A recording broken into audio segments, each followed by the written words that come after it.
go ahead and press. Again, thanks to everybody for joining. This intimate group is in for an incredible, incredible treat. We're so happy to have some summer learning. There's Yet You're saying hi. We're so happy to have some summer learning this summer. A first three-part series with our rabbinic intern, Daniel Peled-Schwartz, followed by another three-part series in July into August with our rabbinic intern, Naima Hirsch. This three-part series is a really wonderful treat to get into the themes and ideas of Shemitah. If you guys want to be here for this introduction, it's time to stay quiet, okay? Great. This is an opportunity to get a little bit of an intro to, yes. And if you want to stay where you are, you just need to be with things the way they are, okay? We'll try this one more time. This three-part series is an opportunity to get into the themes and ideas of Shemitah, starting with Shemitat Karka, the fundamental idea of agricultural rest. Sorry, friends, hold on one more second. We're going to get this intro going in a minute. Let me just, if you want, let me just.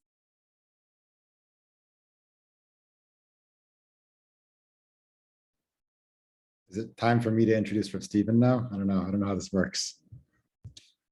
Introducing me, we have Rev Stephen in approximately 15 seconds.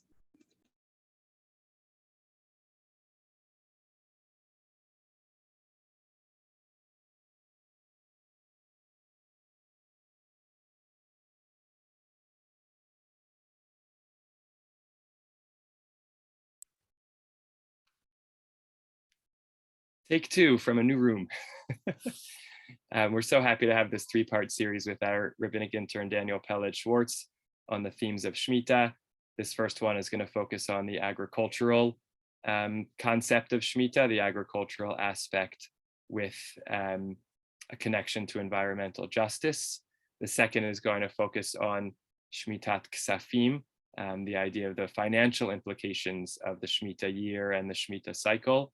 And finally, delving into some practical halacha, a real understanding of what it means to live inside the Shemitah year, primarily for us out in the diaspora and also for those around the world in Israel and otherwise, how we actually interact with Shemitah and how it most practically affects our lives. It's a real treat to learn with Daniel. And so if you're able to turn video on, please do. I'm sorry, I have to turn mine off for a little while, as you could tell.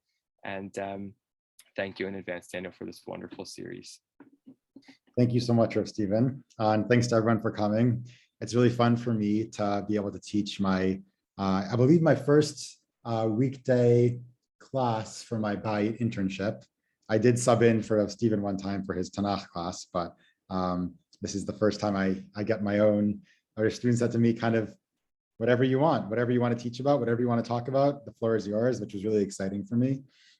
And it was especially exciting for me because this year is a Shemitah year, and Shemitah is a topic that has fascinated me for a long time. And perhaps more importantly, it's something that I felt like I really didn't know all the details about because I don't live in Israel and it only happens once every 7 years. And it was an area that I felt like I could really, in researching for the classes and also hearing other people's perspectives, I could really learn, not just teach. So I'm really excited to do that together. And again, thank you so much for coming.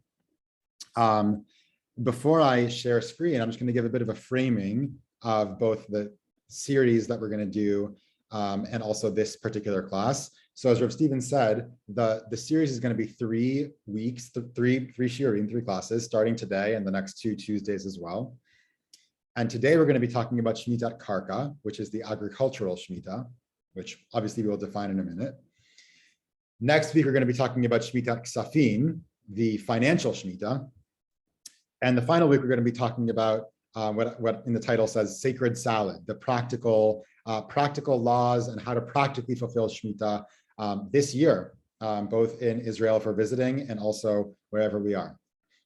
So having said that, that was kind of like the macro framing. Now I'm going to get into the micro framing of this of today's shiur, of today's class. So there's going to be it's a source sheet with basically 3 sections. The first section is not Torah sources per se, but it's just sources that I found, resources discussing what environmental justice is, what the problems that led to sort of the conclusion of environmental justice is, and what the solution of environmental justice is. That's the first step. The second part of the shir, the second set of sources is, what does the Torah have to say about environmental justice? Does the Torah have to say anything? Is the Torah for it, against it? What are the Torah sources that speak about environmental justice? And I'm going to argue that it's Shemitah that really addresses environmental justice from a Jewish angle in a very special way. Transitioning into the third set of sources, which is going to be talking about, okay, but what's special about the Torah's take on environmental justice? Is the Torah just saying, in 21st century lingo, it's good to do environmental justice? Or is there anything unique about what the Torah is saying that maybe our society is lacking, that is not necessarily around and spoken about, even for those who are aware of the issues of environment and its justice-related problems? Is there an issue that the Torah speaks about that's special, that's unique, that can be a particular Torah contribution to this discussion that's going on in our times? Before I share a screen, any questions, comments before we begin? Okay, so I'm going to share my screen now to the source sheet. And what I will ask as I share a screen is that let's do 3 different sections for questions and comments. Okay, let's do, I will indicate when we finish sort of part 1, set 1, set 2, and set 3. And at those intervals, we'll have a conversation, hopefully. And I really encourage us to have a conversation because, again, these are things that I'm learning about as well. I'd love to hear everyone's perspectives, but let's keep our questions and comments for those 3 intervals. Okay. So the first, as I said, the first set of sources, just sort of defining why environmental justice is a thing, so to say. So can we see the first source completely? Is that good? Okay, great. So can I'd love to ask for somebody else to read as much as possible because I like hearing my own voice, but not that much. So can someone read this source from The Guardian? This source is just talking about the idea of the reality of our treatment of the land in the 21st century, because Shemitat Karka, the title of this class, Shemitat Karka means the Shemitah of the land. And so how do we treat our land nowadays? Someone want to read the first source?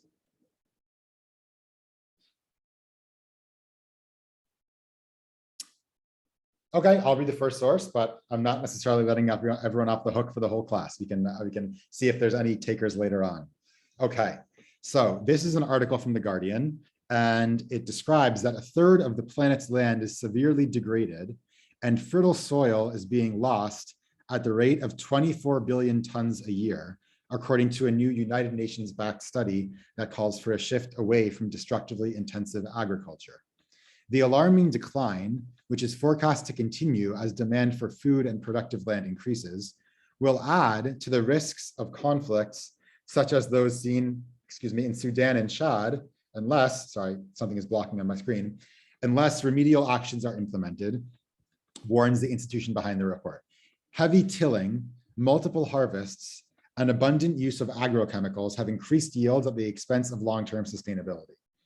In the past 20 years, agricultural production has increased 3-fold, and the amount of irrigated land has doubled, notes a paper in the Outlook by the Joint Research Center of the European Commission. Over time, however, this diminishes fertility and can lead to abandonment of land and ultimately desertification. Okay, so that was a bit of a lot of information, some technical words. So I just want to sort of give a basic summary of what that Guardian article was talking about. Essentially, we are mistreating our land in the 21st century in a really dangerous way, right? We are not for bad reason. The population of our planet is just increasing so much. We need so much more food now. And so many countries that in the past were really, really poor are developing a little bit more quickly. So not for bad reason are we increasing our agricultural industry, but we're doing so in a really dangerous way. We're using a lot of chemicals and we're overworking the land in a way that actually increases not only the land being parched, but even can increase conflicts.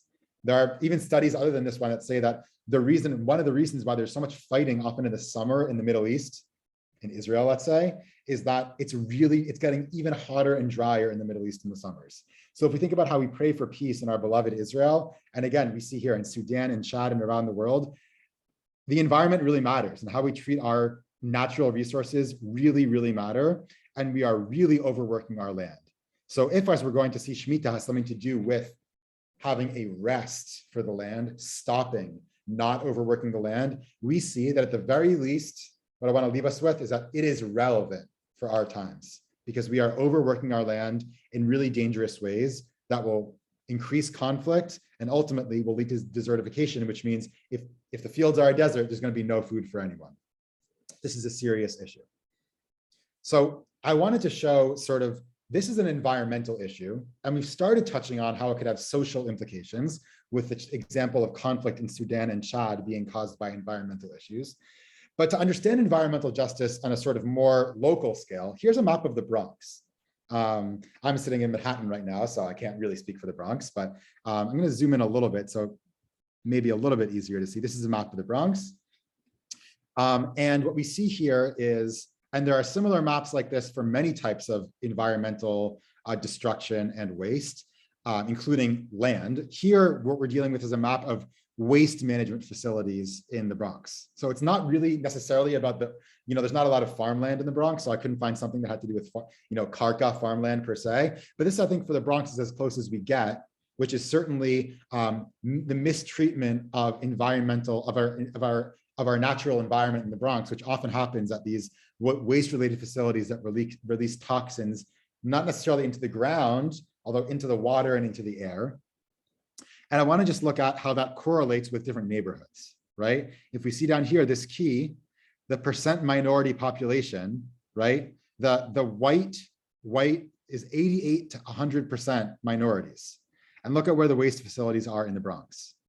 Let's look at that for a second, right? And these neighborhoods, if we want to think about it from an economic perspective, these minority neighborhoods are also overwhelmingly the poorest neighborhoods of the Bronx, right? So this is a way of thinking about our environmental degradation in its social context in a very local level, right? So if we recognize that part of what Shemitah is going to teach us about is sort of putting a stop to and not doing our usual practices of abusing our natural environment, this map just shows us that it's intimately connected to communities, to particular communities, and it does not impact all of us the same. It impacts different communities differently. And those who can't afford to live in different neighborhoods often have higher asthma rates. I know in the Bronx, at Hunts Point, for example, there's really, really high asthma rates. And the health and well-being of particular communities that are often disadvantaged is intimately connected to our abuse of the natural environment. And that is why environmental justice started being a phrase that people started throwing around. To understand sort of the official definition of environmental justice, I went to the EPA website, the website of the Environmental Protection Agency, the federal agency that's regulating the environment and making sure that we have healthier natural resources. So according to the EPA, environmental justice is the fair treatment, okay, so that's one, fair treatment, and meaningful involvement of all people, regardless of race, color, national origin, or income, with respect to the development, implementation, and enforcement of environmental laws, regulations, and policies. Fair treatment means no group of people, as we look at the map above, no group of people should bear a disproportionate share of the negative environmental consequences resulting from industrial, governmental, and commercial operations or policies. Okay, so the two aspects of environmental justice, according to the EPA, they're the ones who are the official environment agency of our country. For them, it means both fair treatment, what the policies do, and also meaningful involvement of all people, regardless of their status. So that means that if there are communities, as we have seen, that are particularly impacted by our mistreatment of the environment, those are people that should be involved in the discussion. Because if I've never encountered an idea of a waste facility plan or agricultural runoff or any other sort of environmental toxin in my neighborhood, I might not have the same perspective as people who actually live in that neighborhood. So they need to be involved in the discussion, involved in planning. And in addition, in practice, in terms of what practices that we actually implement, it has to make sure that the end result is not going to be like this. This is not ideal. This is unfair. This is impacting, especially with zoning, it's impacting certain people much more than it's impacting others. So as we think about Shemitah as an environmental kind of set of rules, we also need to be thinking about Shemitah perhaps as a way of addressing the environment in its social context. How does the environment and our relationship to the environment also impact particular people and maybe vulnerable people in our society. Okay. I welcome any conversation at this point. You could have a question, a comment, something that interested you, something that you didn't understand. Am I speaking too quickly? Let me know what's going on for you guys.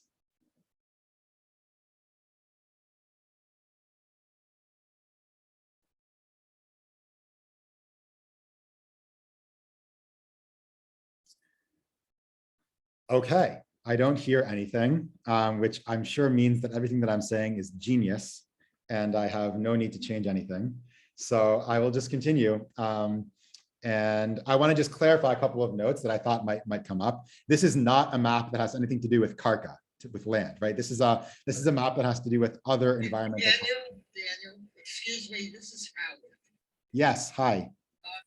It seems to me that a lot of this is the result of systemic conditions.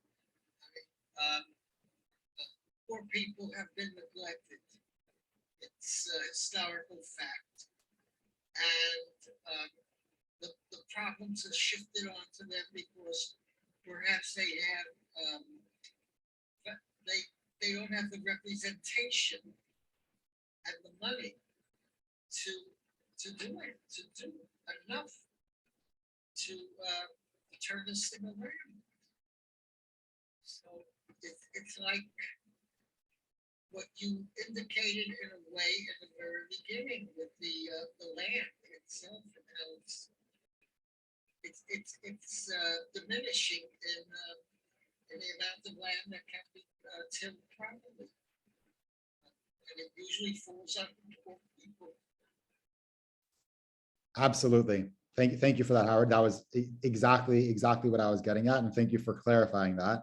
I think that it really does. These are systemic issues, and I should have used that word. That's a very powerful word, right? These are issues that can't be solved in one day, can't be solved in one session of Congress, even.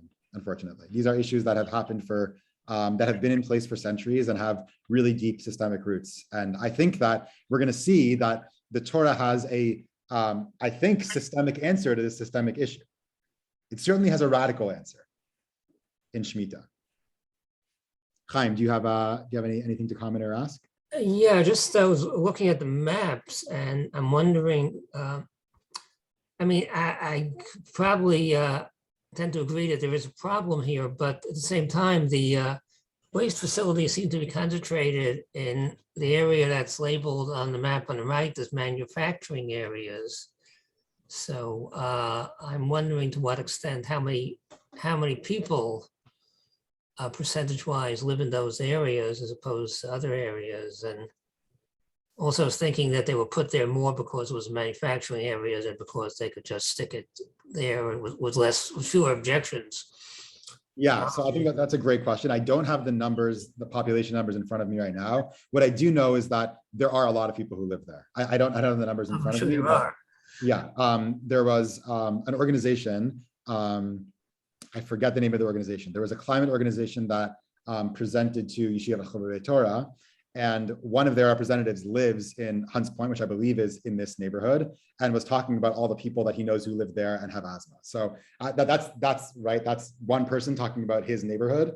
I could be wrong about those details. I'm sorry if I got the details not exactly correct, but I believe that there are people who live there and that a lot of those waste facilities were there from a long time ago, but many of them have been put there more recently. In terms of your comment about manufacturing zones, I think that's exactly the issue, is how does zoning get decided, right? There are people, the Bronx is not a sparsely populated rural area. There are people who live in all of the Bronx.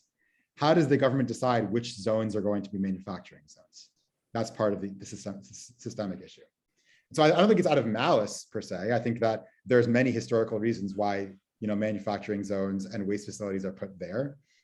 But even if we're not ascribing malice to any particular individual actor, it's certainly, at least in its impact, it impacts people very differently. So I think that the Torah is trying to remedy that, as we're going to see. Understood. Thank you. Yeah, thank you. Helen, do you have anything you wanted to add? Okay, great. So let's move on. So this is sort of like the framing of environmental justice. Again, that there are the way that we're dealing with at least the land and certainly other environmental resources in the 21st century, as we know, is not ideal. We have a lot of work to do. We're mistreating the land in ways that are dangerous in particular. And the environmental justice framing is something that pays attention to not only as we have this sort of green revolution of sorts in our consciousness in the last, I don't know, 50 years, as we think more and more about how to repair our climate, that we can't forget the communities that are particularly impacted. Those two things, the environmental, the resources and the people, have to be considered together. I think that Shemitah is a model for environmental justice in a way that's really, really unique and powerful. I think the Torah knew this insight, that our relationship to the land and our relationship to people is connected, and that we have to be just towards both, and that we can be just towards both through the institution of Shemitah. So this might be a refresher for some people, this might be a bit of review, but I think it's a good framing to look at the way that Rabbi Eliezer Melamed, who is a contemporary Israeli rabbi who writes these wonderful halacha summary books called Pninei Halacha. This is the way that he opens his book on Shemitah. He's explaining what Shemitah is, but he has a very particular framing of Shemitah. I'm going to ask if anybody wants to read this source. No pressure, but to give me a bit of a break, and so I can hear another voice. If nobody wants to, I can go ahead, but I'll give a minute if anybody wants to volunteer to read this source in English or Hebrew. Okay, I can try if you want. Thank you. Okay, in English?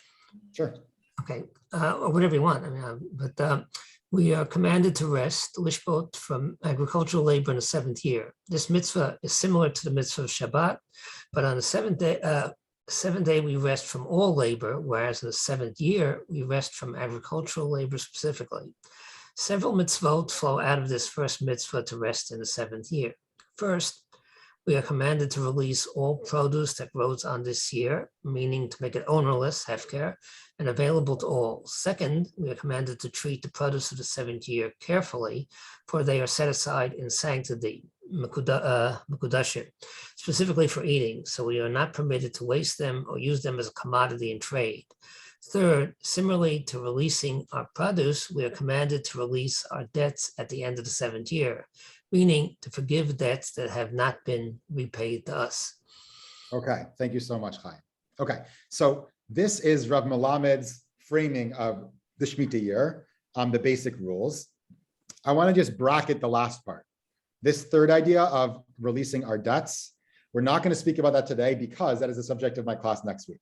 So we're going to leave that aside for 1 minute, and we're going to think about the other things that Rav Melamed set up here. Okay, so for Rav Melamed, he just clarifies that the essence of Shemitah is basically Shabbat, lishbot. We're going to see that word coming up many times when we look at the Torah sources about Shemitah in the 5 books of Moses, lishbot. And that's going to be important as we move on. That Shvita, that ceasing, resting, the model of Shabbat, for Rav Melamed is the core, is the ikar, is the fundamental part of Shemitah, and everything else comes from that. So he says that it's on the model of Shabbat, except that on Shabbat we rest from everything, from all melachot, from all labors, whereas on Shemitah it's only from agricultural labor. And from that idea of Shvita, we get 2 things that he says flow out of that mitzvah, which are elaborated in the rabbinic literature and the Mishnah of Shvi'it, which are that if anything, we're not allowed to plant anything during the 7th year, but whatever does grow on its own, we have to let it be ownerless, hefker. That means that if I own a large plantation and I have tons of people working for me and I usually sell all of my produce, that year I have to open up my gates, the Mishnah says. I have to let everyone come in, everyone can take whatever they need, poor, rich, everyone is allowed to take the food. It is completely ownerless. It's not like it's mine and I'm giving charity. It doesn't belong to me. The produce of my own field does not belong to me in this year. And then whatever I do eat, whatever I do take for myself, let's say I'm a bit sneaky. And so I say, oh yeah, I need to eat a lot of food. I need 4 bushels of wheat a day or whatever. I need so much for myself. And so I take it all into my house. The Mishnah, the rabbis say that, no, we can't just hoard it all for ourselves and pretend that we're eating it. We have to treat everything that we take for ourselves with sanctity, with kedusha, which means that we're not allowed to sell it. Even if we pretend that it's free, no, it has to be only eaten. It really holds us to it. The idea that we're only going to be able to take whatever we need to eat, because if we take more, we can't do anything with it. I think that this is a really powerful and radical idea, right? If environmental justice that we saw before means that in a time of environmental degradation, in a time of overusing our environment and not treating it in a healthy way, we're trying to look for solutions that help both people and the land and our natural environment. The Torah, just as a preliminary step, has a really kind of crazy sounding answer for our modern ears, which is just stop. The answer is having a year of stopping, of just not being allowed. In their society, pretty much everyone was a farmer. If you were making money, it was as a somebody involved in agriculture. So it's like if we were all told to just take a sabbatical year from our from our job. Not that I have a job, I'm in rabbinical school, but from our jobs. It's a really crazy kind of statement that if there are environmental and economic negative impacts going on in our society, then the solution of the Torah is not sort of like this utopian, nobody ever works, nobody ever makes money, nobody ever has property, but once every 7 years to stop, as Rav Melamed said, to have a Shabbat, to have a reset. And maybe in that year of stopping and in that year of resetting, we can also start to rethink, do we really need to be abusing our environment and maybe having oppressive practices towards the people that are working on that land or the people that are living in these neighborhoods as we have during the other 6 years. It might not just be a Shemitah for that year, it might be a rest that resets our relationship to both the environment and to people moving forward. And I think these two aspects, our relationship to the land and our relationship to people being intertwined in Shemitah, is not just something that I'm making up in the 21st century. I believe that it's in the Torah itself. And I've added some help with bolding for the way that I read the psukim at least. There's two main sources that we're going to focus on that talk about the different aspects of Shemitah. One is in Shemot and one is in Vayikra. In Shemot, can someone read source 5 in Hebrew or English or both, whatever you prefer? Yes, Carolyn. You shall not oppress a stranger, for you know the feelings of a stranger, having yourselves been strangers in the land of Egypt. 6 years you shall sow your land and gather in its yield, but in the 7th you shall let it rest and lie fallow. Let the needy among your people eat of it, and what they leave let the wild beasts eat. You shall do the same with your vineyards and your olive groves. 6 days you shall do your work, but on the 7th day you shall cease from labor, in order that your ox and your ass may rest, and that your homeborn slave and the stranger may be refreshed. Okay, so if we had to summarize sort of the point of Shemitah in this source, in Shemot, what does it look like to us? What's the point of Shemitah? What's the point of resting for a year? What would we say? Chaim, is that a hand? I couldn't tell, sorry. What's the point of Shemitah? I give a little bit of bolding here. What do we think the point of Shemitah is in this source? If we had to give it in a 1-sentence summary, why should we rest for a year? The land could be rejuvenated. If you use the same soil over and over again, it ruins the soil, it depletes the soil. Absolutely. We're going to get, I believe that's actually what the source in Vayikra is emphasizing even more. So we're going to get that in just, I think it's absolutely correct. But there's a really unique, I think, different emphasis in the Shemot source, which has to do with people, right? The point of us resting the land is not only for the land, which we're going to get to in a minute, but also in this source, it's in these psukim are in the context of the rules of not oppressing a stranger. The needy among your people should eat of the fields, right? This seems like it's much more about the resting of the land is so that, as the rabbi said, we're going to have to make the land hefker, ownerless, so that every person can rest. The people that are maybe working in the plantations need the year of Shemitah. The people who don't have enough to eat in a normal year need the Shemitah, so that your homeborn slave and the stranger may be refreshed, right? It seems like the resting that we do, that the Torah sort of culminates the emphasis so that the people who are disadvantaged in society The slaves and the strangers will be refreshed, will have plenty, even if just for 1 year, and will not be forced to do the same type of labor that they're forced to do in other years.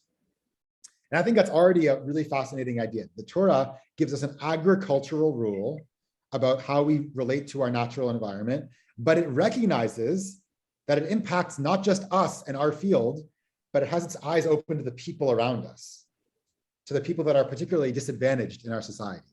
And that Shemitah is a solution, not just for the land, as we're going to see right now, but also for people who work the land and people who are sometimes not disadvantaged in our relationship to the land during the usual 6 years. Can someone, our next volunteer for source 6, anybody else? To read source 6 in Hebrew or English? The psukim in Vayikra, the verses in Vayikra.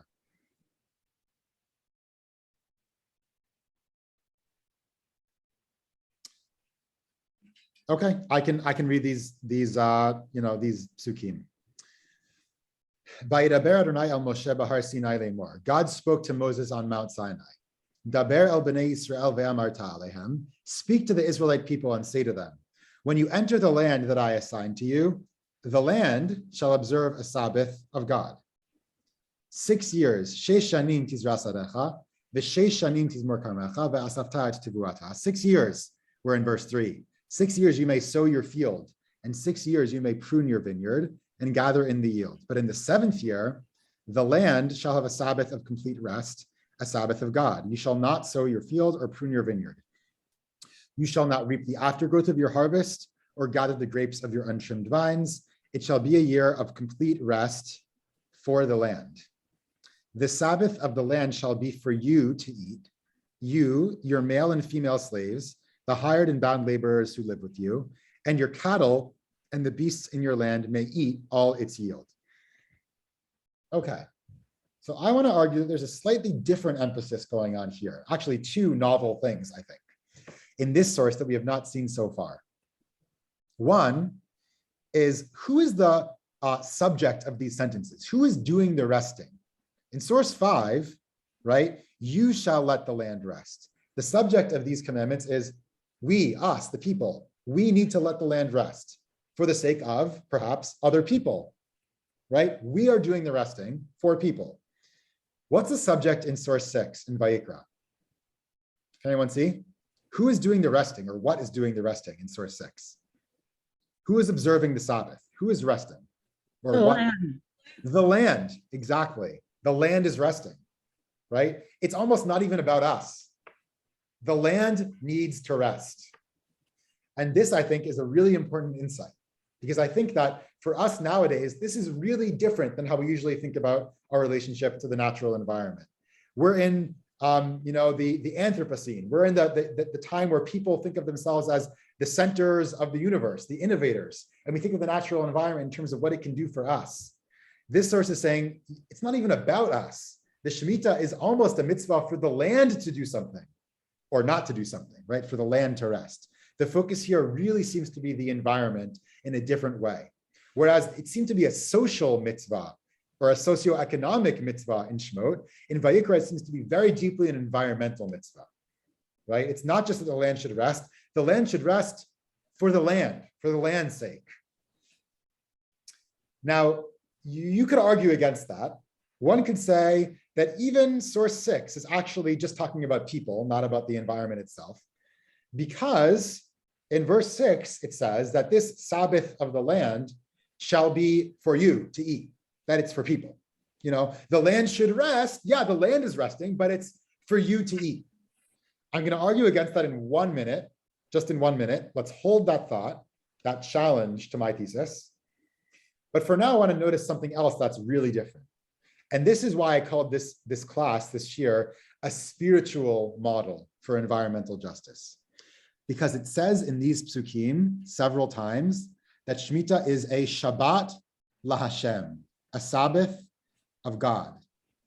And that's something that's really unique to the Jewish tradition. We speak about environmental justice in 21st century America. I've never heard anybody in the media or in public policy speaking about a Sabbath of God. Shemitah, Shabbat laHashem.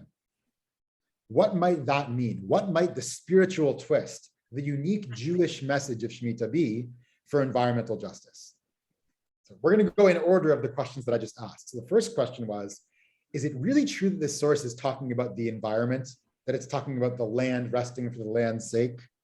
It sort of seems like it's talking about that, right? The land shall observe a Sabbath, but then at the end it goes, yeah, but that Sabbath is for you to eat. That resting, that letting the land lie fallow and just having everything grow by itself is for the sake of people to be able to share whatever grows. So maybe it's really just a social mitzvah. Maybe the Torah doesn't recognize any ethic of environmentalism. Maybe it's a modern read. I don't think so. I don't think that's true. Because in the next chapter, this is Vayikra 25, in Vayikra chapter 26, we see, unfortunately, what's called the tochacha, the rebuke, the sort of darkest passages in the whole book, where God talks about how he is going to punish the Jewish people in the future for not keeping his laws. And God says that this is sort of like in the times of the exile.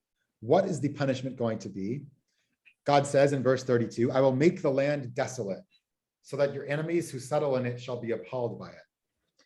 And you I will scatter among the nations, and I will unsheath the sword against you. Your land shall become a desolation, and your cities a ruin.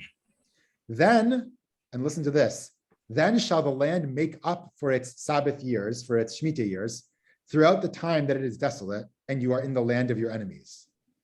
Then shall the land rest and make up for its Shemitah years. Throughout the time that it is desolate, it shall observe the rest that it did not observe in your Sabbath years while you were dwelling upon it. That's wild to me, right? The idea here is the Shemitah is very much about the land.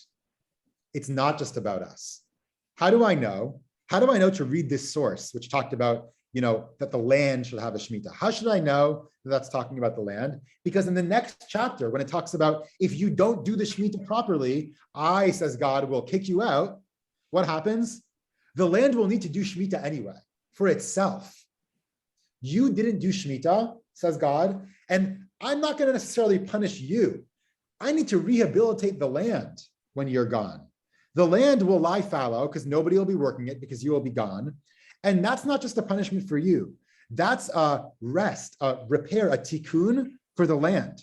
Then shall the land rest and make up for its Sabbath years. I think this is a clear, maybe the clearest source in the Torah that the Torah has an ethic of environmentalism. The Torah knows that the land matters, not just in its relationship to us, what it can give us, but that the land needs to rest in order to have a healthy ecosystem and for us to have a healthy relationship with the natural environment.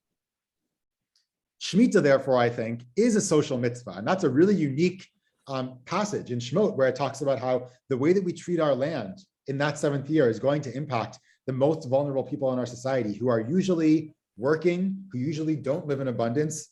That resting for a year certainly has social impacts upon the vulnerable people, like we saw in that map of the Bronx. That is particular communities that are most impacted by our negative relationship with the environment. But the Torah definitely relates to the land as its own important entity. It has an ethic of environmentalism for the environment. The land needs to rest. And one last source that I want to read right now is just a source by Professor Peled-Schwartz. Peled-Schwartz, who is a Bible scholar, just notes a sort of a bit of historical realia that correlates with that last source about the land needing to rest. Professor Peled-Schwartz notes that historically, the practice of allowing arable land to lie fallow periodically was a necessary aspect of ancient agriculture, especially where extensive irrigation was utilized. It served to reduce the quantity of alkalines, sodium and calcium, deposited in the soil by irrigation waters. We know, says Professor Schwartz, that one of the major causes for the decline of the once prosperous Neo-Sumerian economy of Mesopotamia early in the second millennium BCE was the high alkaline content of the soil in areas of the Diyala River region, where irrigation was extensively utilized. Crop yields fell drastically, and the economy failed. This to me just seems so resonant of that Guardian article that we started with up here. The idea that the way that we treat our environment actually has real geopolitical impacts. in the conflict in Sudan and Chad, right? Desertification can cause wars. The heat in the Middle East in the summer can cause wars, can cause conflict. And according to Professor Schwartz, certain ancient Near Eastern empires actually fell because they didn't do Shemitah, because they overused their natural resources. They did not let them lie fallow, and the land just didn't have enough food to feed everyone. And I think that the Torah knows that. The Torah knows about the other empires around it at the same time that Baruch Schwartz is talking about. And the Torah says, right, we can view this in a more sort of naturalistic way or in a more theological way, in a more supernatural way. We can view Shemitah as God telling us, if you care about me and my mitzvot, then I'm telling you that you need to keep these laws and make sure that the land is healthy. And if not, I will exile you from that land. You will be gone. I will punish you. We could also think about it through this interesting sort of naturalistic or historical lens. God is just advising the people. Look at the empires around you. Look how they rose and fell. It was through their treatment, among other things, their treatment of the land, their treatment of these communities who work the land. If you try to overwork, if you don't keep a Shemitah year where you rest, where you let the land lie fallow and let people who are working the land rest and eat, it's actually not going to be good for you in the long run. You're going to be exiled because your empire is going to fail just like everybody else. You're going to be subject to the whims of history where empires rise and fall. Okay, before we get to the unique Torah aspect of Shabbat LaHashem, the spiritual aspect that's different about the Torah's rules of Shemitah, I want to open it up to conversation. What are we thinking right now about Shemitah, about both the social and environmental aspects of Shemitah, about the empires surrounding Israel, how they rose and fell, and about what that means for our modern 21st century reality? Any questions so far? Any thoughts? I think, Carolyn, Yes, Carolyn, thank you. I keep thinking about, they're not only not doing anything for this year, but what happens for next year? They still don't have anything for the following. That's a wonderful question. That is a really wonderful question, Carolyn. That's right, because I understand that God is saying rest for 1 year, but this is really a 3-year problem almost, right? We can't plant going into the Shemitah year, that's the year before. We can't plant or harvest in the Shemitah year, that's the 7th year. And then we can't harvest anything in the 8th year, right? Because we're not planting anything in the 7th year.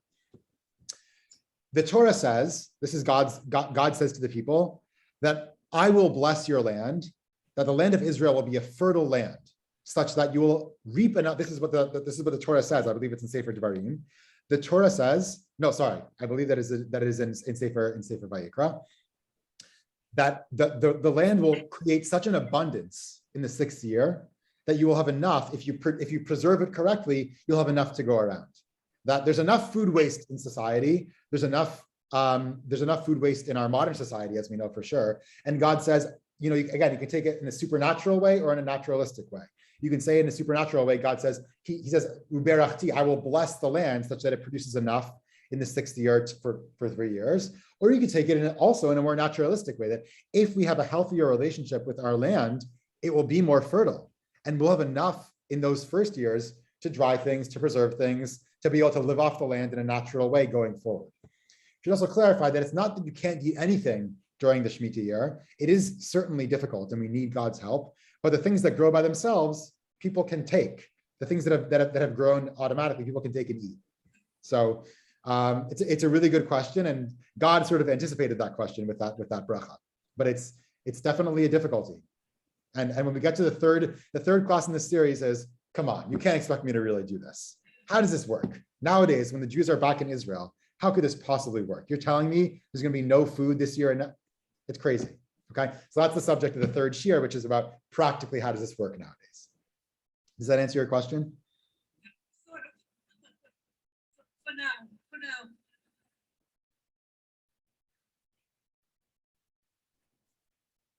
Did you have something else, Carolyn? No, I think it answers the question for now.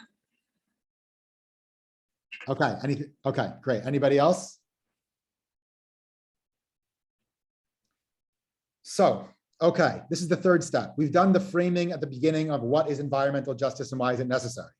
We've done the second step, which is looking at these 3 passages from the Torah in Shemot and 2 passages in Vayikra, making my argument, my thesis, that the Torah has an ethic of environmental justice.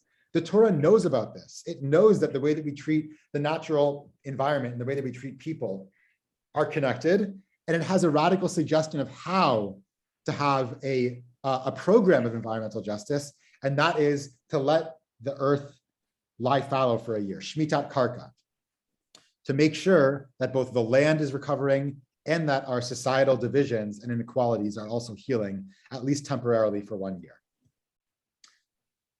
But what is Shabbat LaHashem? What is the Sabbath of God?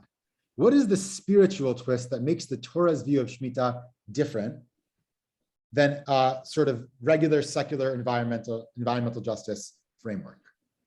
I want to look at a couple of passages from later on in the tradition, in rabbinic texts, that speak to this issue of Shabbat LaHashem. The first is a Gemara in Sanhedrin. This is sort of an important Talmudic, or the important Talmudic passage that addresses the question head on: why do we have Shemitat Karka? Why do we rest for 1 year? A certain student, the Talmud says, came before Rabbi Abahu and said to him, what is the reason of the sabbatical year? In the Aramaic, Mai Tama Dishvieta. What's the reason for this? That's a good question. You know, I can imagine the kid going up to the rabbi in the Beit Midrash, just like, excuse me, we're learning all these rules about Shemitah, but like, why? I was a middle school teacher for 2 years, and I got those kinds of questions a lot. It was a refreshing part of working in middle school. I taught Chumash in middle school. Okay, Rabbi Abahu said, there's a bit of an interlude, but his essential answer is, the Holy One, blessed be He, HaKadosh Baruch Hu, said to the Jewish people, Zar'u sheish v'hashmitu sheva, kadei shetiru sheha'aretz sheli. Sow for 6 years, and withhold sowing during the 7th year, so that you will know that the land is mine. Okay, Shabbat LaHashem. This is a rest, a sabbatical year for God. The answer in the Gemara is, what does that mean? It means to recognize that the land actually does not belong to us. We're not the ultimate owners of the land. Even if we have a huge amount of real estate, and even if we feel like we're the most powerful country in the world, it doesn't belong to us. It belongs only to Hashem. But what does that mean? Why particularly these set of rules? I could think of a lot of different rules that could establish this sort of general philosophical principle that, you know, what's mine is not truly mine, it belongs to God. It seems like there's a lot of particular rules about Shemitah that are not fully fleshed out in this Gemara. What does it mean for the earth to be God's? Why does it have to be every 7 years in particular? Why does it have to be the fields? Why do we have to make everything hefker? Why do you have to make everything belonging to everyone? I think that it's certainly a first step, understanding that when we rest, when we release, that belongs to God. But I'm looking for more. Why these particular set of rules? And especially, why is it based on the model of Shabbat? If we go back to the second source that we read, the fourth source that we read, the Pninei Halacha, he says that it all comes back to the idea of Shabbat. Resting. Shvita is what grounds all of Shemitah. What does that have to do with what we're saying right now about Shabbat LaHashem? What is unique and what is special? What is Shemitah teaching us about Shabbat LaHashem within this idea that the land belongs to God? Is there more there? The Sefer HaChinuch was an anonymous medieval work that counted the mitzvot and gave their laws, and also, and this is important for us, their reasons of each one of the 613 commandments. So in mitzvah 84 of the 613, he goes by the order of the parshas. So in mitzvah 84, he's in Vayikra, where the passages that we are reading above in Vayikra chapters 25 and 26, he gets up to Shemitah, Shemitat Karka, the Shemitah of the land. And here's the cool part where he goes, what's the reason for this mitzvah? Like that middle schooler that we were discussing before. He says, it is from the roots of this commandment to affix in our hearts and make a strong impression in our minds the matter of the world having been created. And in order to remove and uproot and eradicate from our thoughts the idea of the eternity of the world, which the deniers of the Torah, right, hakofrim b'Torah in Hebrew, believe in. This can remind us of, if we know some of the history of Maimonides, of the Rambam, and what he was grappling with. There were people based on Aristotelian philosophy, who believed that the world, in medieval people, who believed that the world was never created, that it was eternal, that it had never come into existence, that it had never evolved into its existence, that it was olam kadmon, as they said in Hebrew. It was eternal. And for the Sefer HaChinuch, living in that medieval era, he says this is a sort of philosophical mitzvah, right? So we have the general framework from the Gemara of the land belonging to God. The Sefer HaChinuch takes that in a very strong philosophical direction, right? There is a philosophy that the world was created, right? Because of this understanding, he says, did the requirement come upon us to expend all our time, day by day and year by year for this matter, by counting 6 years and resting on the seventh, so that this matter will never depart from between our eyes for all time. And, you guessed it, it's similar to Shabbat. It's similar to the manner in which we count the days of the week by dividing them into 6 days of work, and the seventh is a day of rest. Therefore he, blessed be he, did command to render ownerless all that the land produces in this year. This explains why it's important to make things ownerless. In addition to resting during it, so that a person will remember that the land which produces fruits for him every year does not produce them by its own might and virtue. And for him, the philosophical underpinning that God created the world, right? What is it? What is this Talmudic concept of, oh, it doesn't belong to me, that's very nice. What does that mean for him? It means that this world actually wasn't here forever. This world was created by God. And that's what brings us to what the Talmud says of recognizing that it's not our own. For there is a master, says the Sefer HaChinuch, over it and over its master, that master being us, right? There is a master over us, there's a master over our land. And when God wishes, God commands us to render them, i.e. the fruit, ownerless. So there's a deep philosophical sense of the world being created, of the world not being taken for granted. It wasn't always here, it wasn't always like this, and an immense sense of gratitude. And that leads the Sefer HaChinuch to his second move. This is not only a philosophical recognition for the Sefer HaChinuch, it's also a recognition that relates to our character. Why do we rest during the seventh year? What is the spiritual twist that the modern world needs to learn from the Torah about Shemitah? It's not just the philosophical idea that the world doesn't belong to us, that we're not the masters here, which I think is a really important thing for us to be saying in the 21st century.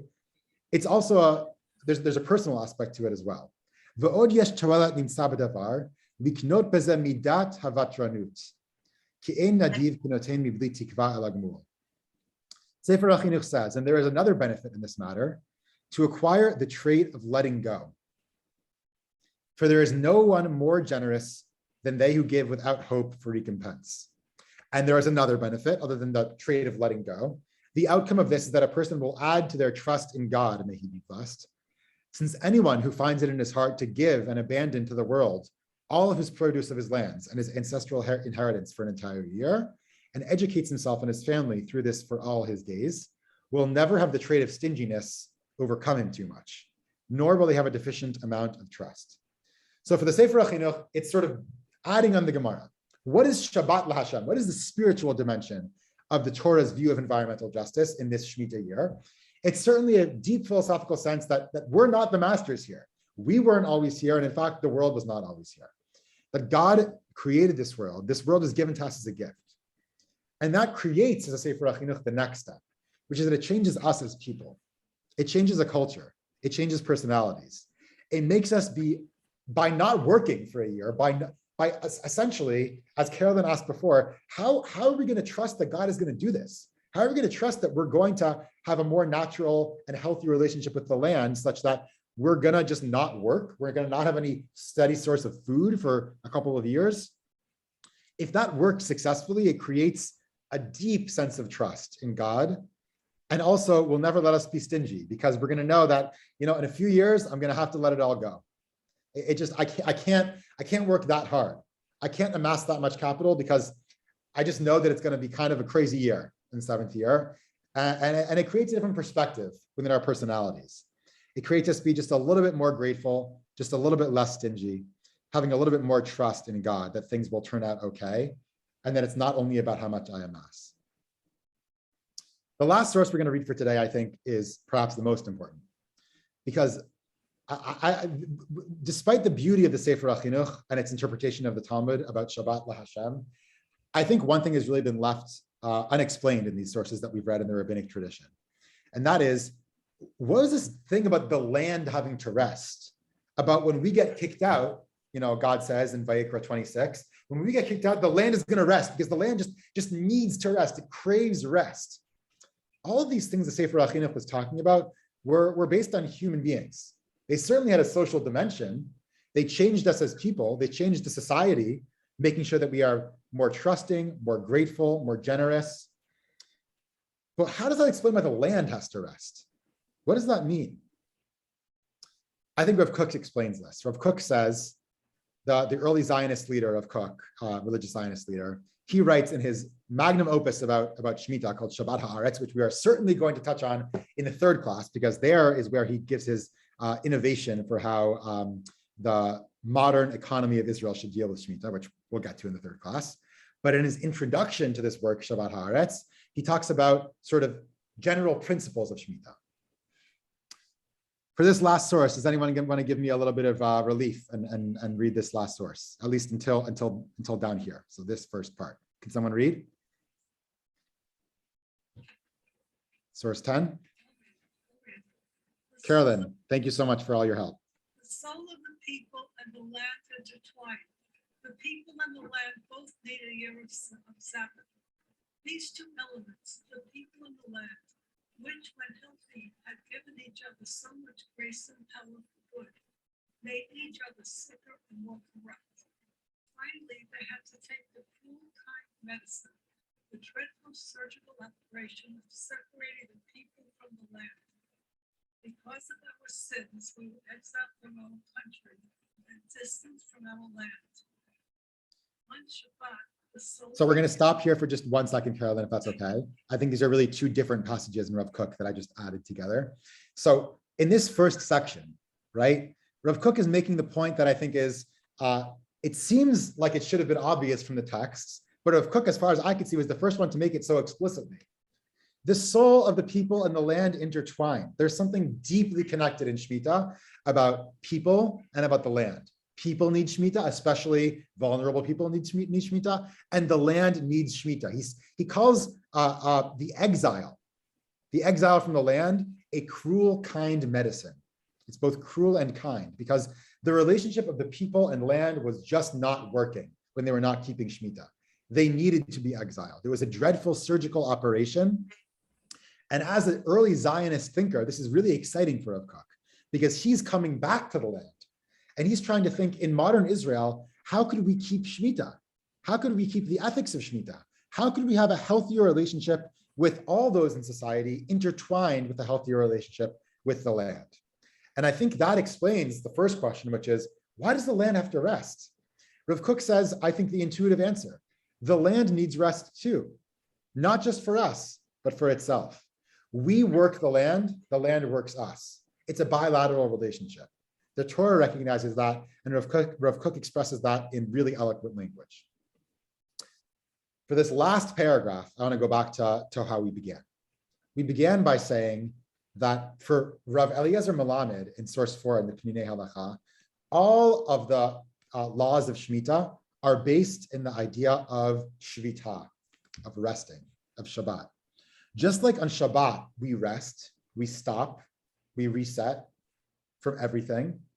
Shemitah is on the one hand narrower than that because it's only agricultural labor that we rest from, but it's also huge because it's a whole society for a whole year.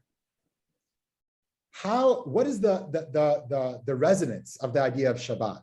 Is it merely the idea of resting and stopping, or can it also impact our relationship with each other, our relationship with God for the full cycle, for the 6 years that come after Shemitah? I think Rav Kook has a really interesting vision of why Shabbat is the center of Shemitah and what it can teach us about giving Shemitah a lasting power for all 6 years that follow. Okay, it's your turn again. Carolyn, thank you. Shabbat, the soul begins to shed her harsh chains. The Lord has given you rest from your sorrow and trouble, and from the hard service that you were made to serve. The soul then seeks higher pathways of spiritual desire. What Sabbath does for the individual, Shemitah does for the nation as a whole. Just as it was said about the Sabbath of Creation, It is a Sabbath for God. So too it was said about the Sabbath of Shemitah. It is a Sabbath for God. Thank you. Rav Kook says, Shabbat is not just a day of stopping. Shabbat is a day for many of us that we can do what we've wanted to do all week. I know that for me personally, being disconnected from this definitely helps. And for those who are not in rabbinical school who are working, I'm sure that I have worked. It's a time for being our best selves. It's a time for doing what we want to do, not what we need to do. Rav Kook says, Shemitah is a year to be our best selves, to engage in the spiritual pursuits that we really want to be engaged in. But it's not just for people who can afford to do that. It's for every single person, and it's for a full year.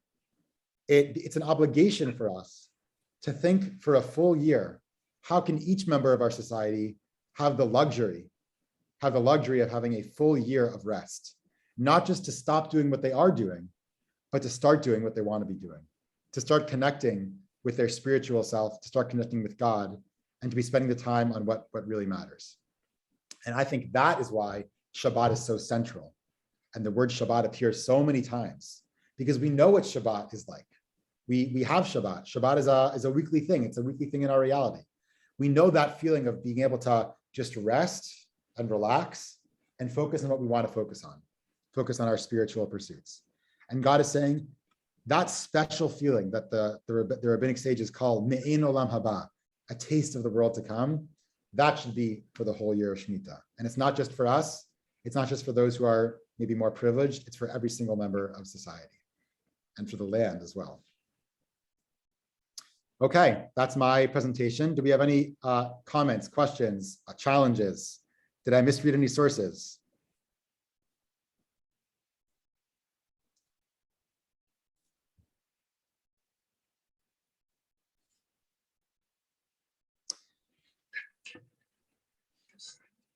If there's nothing else, I want to just thank everyone so much for coming.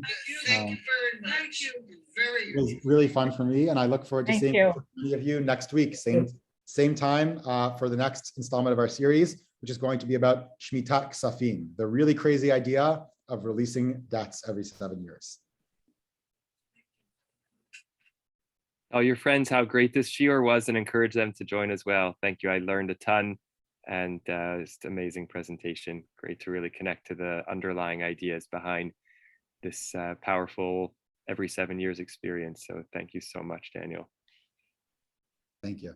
Your host, so you'll sign us all off. Good night, everybody. Good night.